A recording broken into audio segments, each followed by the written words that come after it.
Hello and good morning. How are you doing this morning? I'm fine. Thanks so much for having me on your program. Well, what we're talking about today is something that really is going on in this country, and for some reason, it seems to be the new acceptable. But is it good for us? Well, I would say that while parental expectations about young adulthood as well as young adult expectations have been dashed in the last 10 years, the new normal, which it really has been worldwide in first world countries for the past 20 or 25 years, is delayed adulthood. And most of that can be attributed to prolonged education, because if you get a college degree, 6 is the new 4. It takes longer for kids to get that college degree. But also there are many detours along the way in the finish your education, get a job, have a stable career. It's just not linear as it was in the past. Mm-hmm. And that's come as a really disturbing surprise to parents who find out that the generational baton passed to full adulthood, where they no longer feel so responsible for their kids, is a full decade longer than it used to be.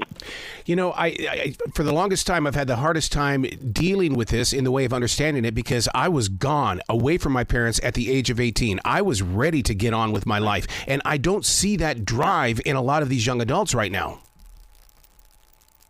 We're encouraging people not to ascribe this to cross-blame the parents or cross-blame the adults. What did parents do wrong or what did kids do wrong?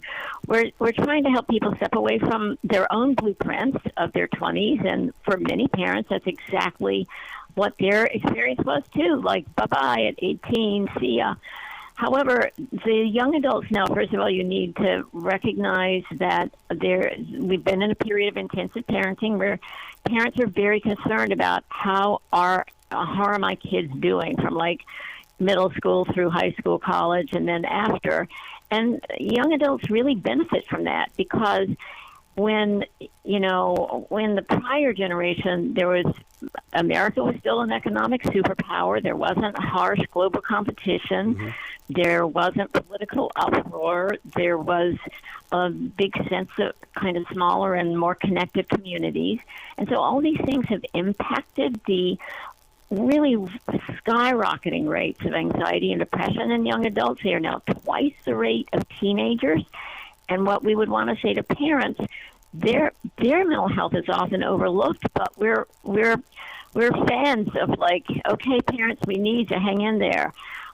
So we really caution parents about, first, learn to effectively communicate with your young adults if you're concerned. Be positive, be brief, be specific, offer some understanding of what they're going through, and offer to help. And we also really encourage parents, take a step back from your expectations of that it somehow will roll out like it did in your own adulthood, because, the world is different. Yeah. One of the things that listeners need to understand is you make it very clear that we can't look at adult children as being victims. Right. Correct. Yes. I don't want parents or young adults to assign that identity to themselves.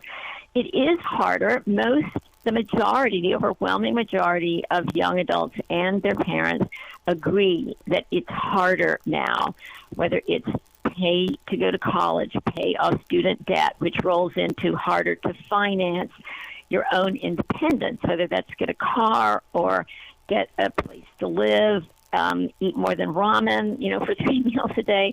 It's harder to achieve what we thought of as normal milestones of adulthood. It takes longer. And oftentimes, the majority of young adults, they ask their parents for help, whether it's financially or as kind of a backstop emotionally.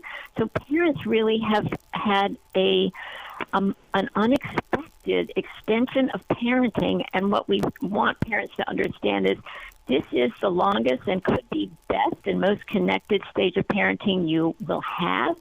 as adult to adult, but you have to learn to relate differently and more effectively. Yep. I can relate with this so much because my sister stayed home, and she became the caretaker of not only both of my parents, but my brother. And the thing that really kind of destroyed her mentally was when they were gone, she was alone. And she didn't know how to be alone, and it really affected her mentally. And eventually, God took her home because she just couldn't be happy.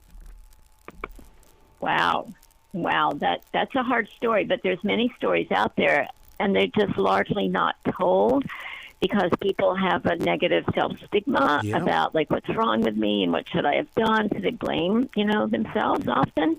And part of what we really take on in the book is, like, what kind of self-care do parents need who are in this kind of cottage industry of take care of your older aging parents and take care of your young adults, because while we can expect to take care of older parents as kind of an age-appropriate, like, development, most parents did not expect to still be in a parenting role, as I'm describing it, when their kids were in their 20s.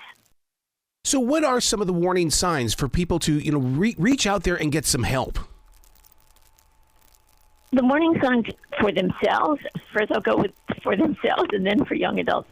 Often parents are very isolated and unreasonable expectations of what's going to happen, and then kind of self-blame, plus social isolation, because many parents feel ashamed to talk about, like, oh, my kid's not doing well, because they fear they'll be judged for having done something wrong. So we really say, join a support group if you want to or need to. Recognize that your own anxiety about these issues is understandable, and talk about it with at least a few trusted friends if you can. If not, go seek professional help, because anxiety is a pretty miserable experience to have in an ongoing way. And part of it is accepting that not everything is in our control to help our young adults, even though we want to be there and want to be helpful. Where can people go to find more information beyond the book? They can go to their local bookstore. They can go to Amazon. Publishers Weekly reviewed it. And we also want to let parents know that we list a very large index and appendix for self-help resources, in addition to where to find professional help, because we want parents to be there for the young adults. They need each other, and we're all for both generations. I love it. I'm just so glad that you got the conversation started. Please come back to this show anytime in the future, B. The door is always going to be open for you. Love to.